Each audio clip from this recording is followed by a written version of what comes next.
This is going to be a podcast that really is for, I would say, parents, mamas. If you're listening, this is a great one for you to share with your husband. This is going to be a profound opportunity for transformation as you listen to some of the questions we talk about.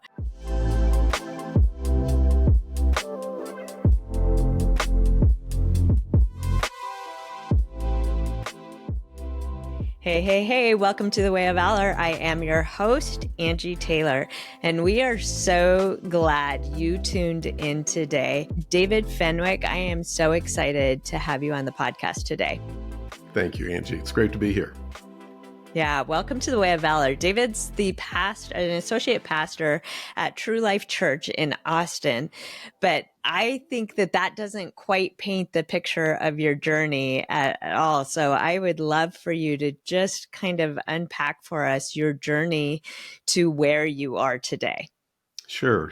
Yeah, I've been in ministry for 25 years in this Austin area, and about 6 years ago, my life just took a dramatic turn. About 6 years ago, this January, my wife decided that she wanted to not be married anymore. So she decided that she was going to just reinvent her life, and it was a total shock. We were one of those couples that we were kind of that power couple, and we never had a fight, and everybody always loved us, and it really caught me off guard. And she left. At the time, I had a daughter who was not quite 12 and another daughter who was 17. We had two other children out of the house, and two other daughters. I was married previously, so I have six total, 5 daughters and a son. And so anyways, I was caught off guard, going through tremendous grief, hanging on to the Lord. God was so good to me. He surrounded me with men from all over the United States, men who in ministry, and they just wouldn't let me go. You know, they'd call me, and right at the right time, I'd get a call, and I'd get all this encouragement. And so I knew the Lord was with me, and I knew that I was going to survive, and we were going to make it. However, everything in my life was never going to be the same. And that reality, that thought that, all my dreams, all the aspirations that, things we shared together about what we were going to do as we got older, the ministry opportunities, traveling, simple things like holidays were never going to be the same. Grandbabies, the whole thing, weddings, those are never, ever going to be the same. And there was a lot of grief attached to that. And then it was about 5 years ago, I was going for a walk, and I was just being by myself, and something came up from deep within me, and it was partnering. It was that realization nothing was going to be the same. But for the first time, Angie, I had the thought, but it could be better. It could be better. I always thought, wow, I could survive, but actually it could be better. And so I was nearing 60 at that point, and I thought to myself, well, I'm 2/3 of the way in on this life. I've got longevity in my life. My mom died at age 99, so we live a long time in our family. And so I said, I'm 2/3 of the way in, so I'm going to make the next third my best third. And that became a mantra for me. And it was something that I just prayed into, and I started to get hope. I started to see that this next third of my life has tremendous possibilities, and that God just started opening things up for me. And so then you went back into full-time ministry after that, correct? Yeah, I did. I had a dear friend who's a senior pastor at True Life, and he wouldn't let me go. He wouldn't let me go. So he finally, invited me to come back in, and I hesitated. I didn't think that, I do ministry in my everyday life like we all do. So I said, I don't need a title. I don't need a role, but the Lord had other plans, and he brought me back in, and I'm so glad he did. Yeah. And so we talked about really the journey that you've been on, and in particular in taking your pain and helping others identify and ask good questions about what's going on in their life. And you really broke it down into five distinct categories. So let's dig into that and how you discovered that. And Yeah. So one of the things, observation is in America, we don't celebrate aging very well. Other cultures do, other nations yeah. do, but we don't celebrate aging very well. And Hmm. because we don't celebrate aging very well, I think that men and women both, but I'm just speaking from men's point of view, as men start to age and they start to see the landscape of their life changing, they start to see their situations.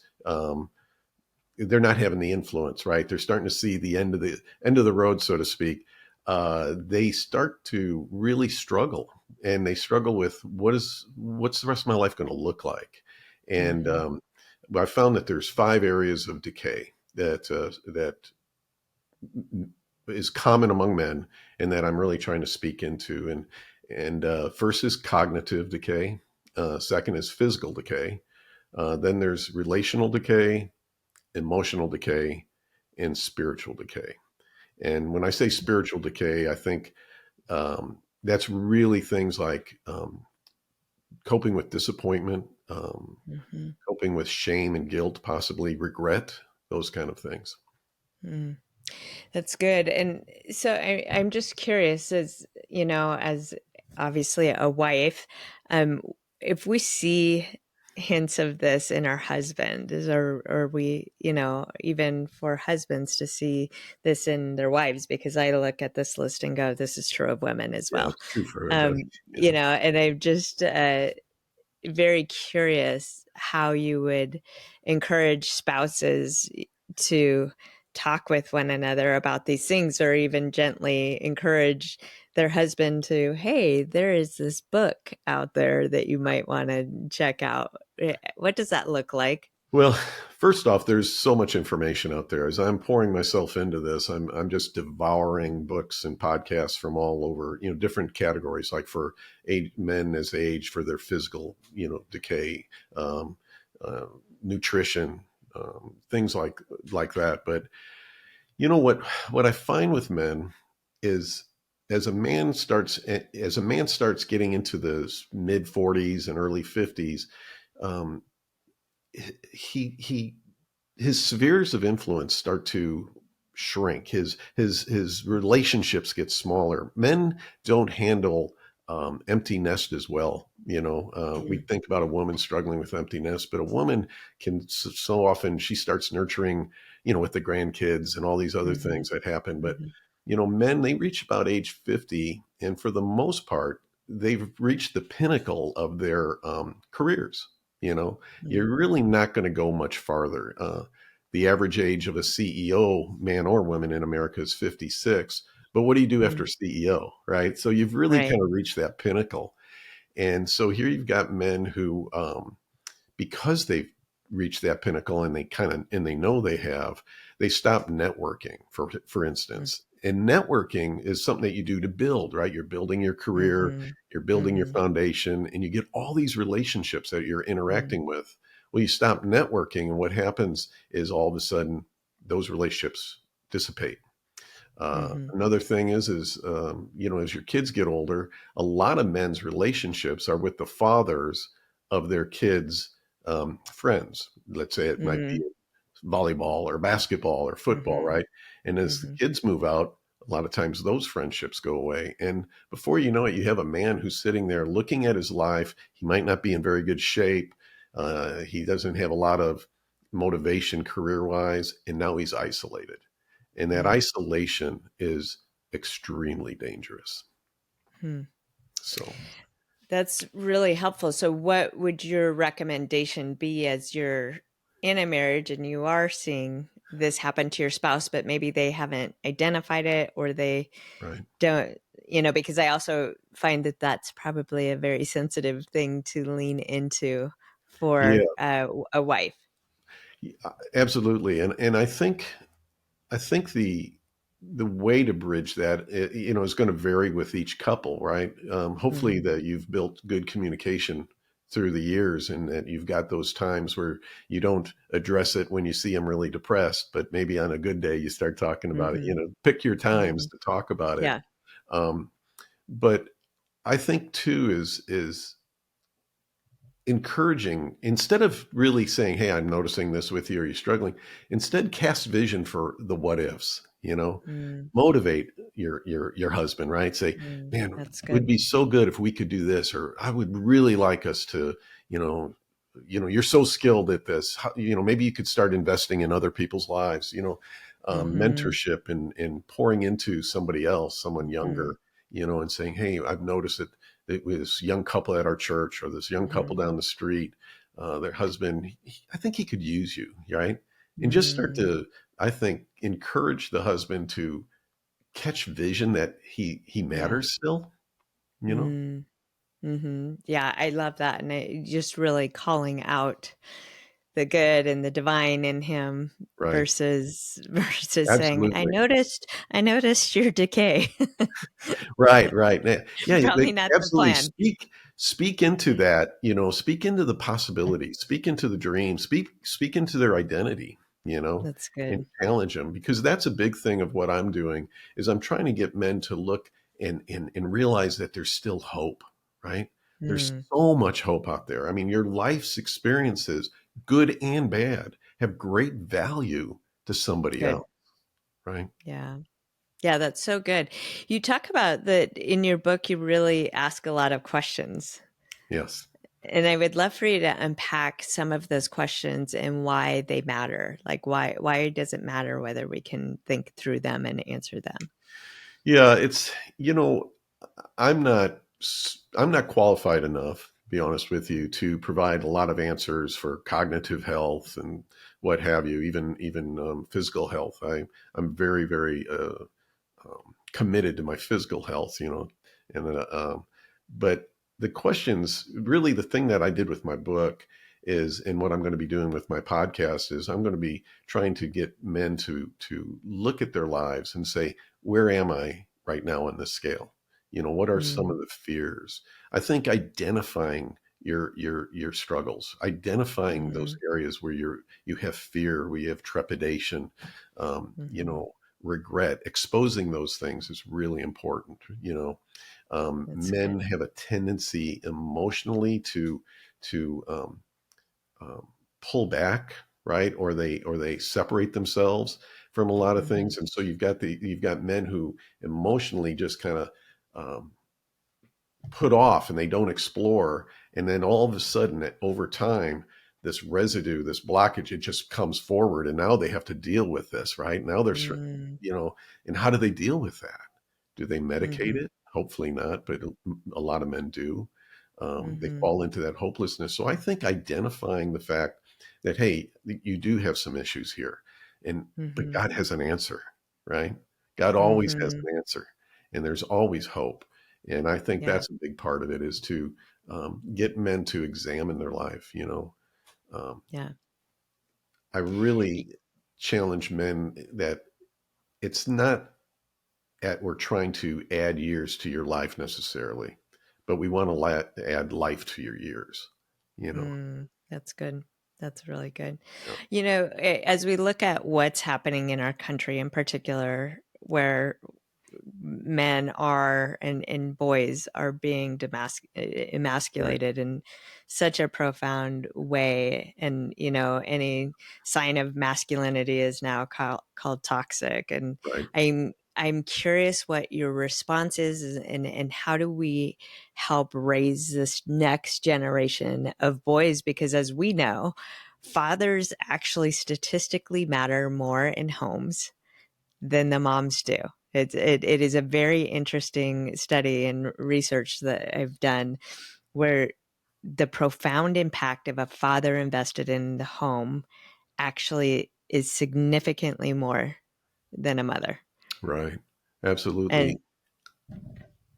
so Yeah, what would you say is, how do we combat that? How do we, and I do think about the 40 to 60-year-olds having a vision for this next generation in particular, because right. they are getting these boys are getting beat up by this culture. They really are. And one other thing we don't do well in this country, we don't celebrate aging, but we don't celebrate boys growing into manhood. We don't have a Yeah. lot of um, we don't have ways to really bring that about. I was speaking to a group of men a couple months ago, and I was talking about a village in Africa where the boys are raised by their mother, not by their father at all. The boys are raised by their mother to the age of 12. They'd be in a hut, around the hut with the mother and the siblings. And the men really, they were out, they go out and they do their hunting and their building and everything that they do. But at the age of 12, the father would get the men of the village together and they would come out, and they would come out at night, and they'd have all this makeup right on their faces painted and everything, and drums would be pounding, and the mother knows this is coming, right? She knows this is coming, but she, it's tearing her up because her boy's about to Mhm. come out of the hut, right? The boy Right. is there and he's looking at his mother, he's looking at his siblings, and he doesn't want to leave, but something deep inside of him is being called out as these men are banging drums, and they're calling out to Mm. this boy, and they're saying, come out, O son of our fathers, right? That's what they Mm. say. Come out, O son of our fathers. And the boy has that moment where he has to choose, and then he chooses and he runs out into the darkness, into all these men, and then the men take him away, and they take him out into the jungle, and they hunt, and they really celebrate him into manhood. And it's a Wow. powerful image that it takes a community of men, Yeah. right? And that's the thing we're missing. We have this false idea of masculinity that's been perpetrated by the John Waynes and all this kind of thing, that a man Mhm. is supposed to be this rugged, isolated loner, Yeah. and you see it in the movies and everything. And I believe that's a construct that was uh, um, woven into our society and woven into our culture Mm. to precede the demasculization, right, Mm. of That's men, interesting. because Yeah. men were not made to be isolated, Mhm. and that's the thing. We need each other. And that's why I'm trying Yeah. to, with Next Third, Best Third, is even rally men around to build a tribe. I even call it on my website, join our tribe, of men Mhm. who are in community, men who understand, hey, we can't do it alone. And I think that's true masculinity, Yeah. recognizing that you Yeah. need one another, right? Mhm. Yeah. No, I love that so much, and I just think uh, that is where significance in our life is found, especially as we do get into the older years. You do start caring about significance versus career building or empire building. And, you know, pouring into this next generation is important. Um, do you have thoughts and ideas about the ways, married couples, especially when they've been married for a long time, they guard and protect themselves as they're moving into the older season, the nest season. Yeah. I I've thought a lot about this because of my wife leaving, right? And I've Mhm, gone on a journey over these 5 years with the Lord, looking and saying, what went wrong, right? How did this happen? mhm, She has her own narrative, her justification narrative, and she came from a horrible upbringing, a brokenness, and never really had mhm, dealt with that. But on my end, what could I have done differently? mhm, And I mhm, do think that even though we never fought, I used to brag about that. I don't think that's a good idea. I think sometimes you mhm, need to, you need to, mhm, part of my problem was I didn't like conflict, right? And so I would just, mm. instead of having conflict, I would just make things work. And, and I think really, taking risks with each other and setting time. I've got a dear friend, he and his wife, they have a habit of at the beginning of every year, they go away for 3 days, leave the kids, they go away for 3 days, and they goal set for their year, Yeah. right? And that's such a Mhm, powerful tool. But another thing that they do is once a month, every month, they go out and they go away for an entire day, maybe overnight. And at that point, they have terms of engagement, and that terms of engagement yeah. is, this is when we're going to talk about the hard stuff. Safe, Mm. right? It's not while That's you're, good. not while you're Yeah. in the battle, every day and during Mhm, your week, but mhm, hey, we're going to bring this together, and we're going to talk about it, Yeah. and we're going to pray about it, and we're going to work through it. And I think that is That's such a good. healthy thing, because I think we do, as we age, we take each other for granted, Yeah. if we're not careful. Yeah, well, and it's easy to get transactional in the business of life and being used to one another. And my husband and I always talk about leaning into the tension, Yeah, because there's growth in that tension. There's growth in that space, because it's iron sharpening iron in absolutely. in a marriage, and that's so important. Um, well, this has been so good. I'm excited to share your book out with people. You've made this as a free resource, correct? Yes, so you've kind of caught me very early, right? And we're not quite finished. As a matter of fact, after this, I'm going to record the audio book. It's only an audio book. Awesome. It's a purposely made it into a short story kind of format. It's a 42-minute listen, and my website, nextthirdbestthird.com. We've just launched that, and there's a place there that you say, if you want the audiobook, you just say, I want it. You give me your email. And as soon as we finished getting it recorded and in the link live, we'll send it to anybody who wants it Awesome. absolutely free. Yeah. And by the time this podcast airs, we'll air it in a few months from now, probably. It will probably be available, I'm Oh, yeah, guessing. definitely. Yeah. Hopefully I'll have my Yeah. second one done by then too. So, There you go. So you're just on a roll now. You got yeah. one and just about done, and the next one. And I am grateful. I love that you're providing these free resources. Who is your book for? Who's the best reader for your book? I really do think this initial one is for the man who is let's just say he's in his mid 40s to early 50s in particular, um, Hmm. because it's really gonna. I wish I had questions like this and had someone speaking to me when I was in my 30s, Hmm. right? So that I could make Hmm. those, Yeah. be setting myself up for success. Um, Yeah. but I would say somebody in their mid 40s, early 50s, who are starting to look at their lives with questions. It also will apply. I mean, I have a lot of men who are my age, who I speak to, and one of the big challenges there is letting them realize that and motivate them that, hey, if you start taking care of yourself, right, you can Hmm. change the arc of your aging. And that's one Hmm. big thing is we have this concept in America, you just get old and die. You just get Right. old and die, like it's one Yep. continuous thing. And Hmm. research has totally changed that. And we can see that with diet and with exercise, that you can actually get younger next year, right? There's a book I Which is read at age amazing. 50 about, and it was called Younger Next Year, and it was fantastic. Um, Wow.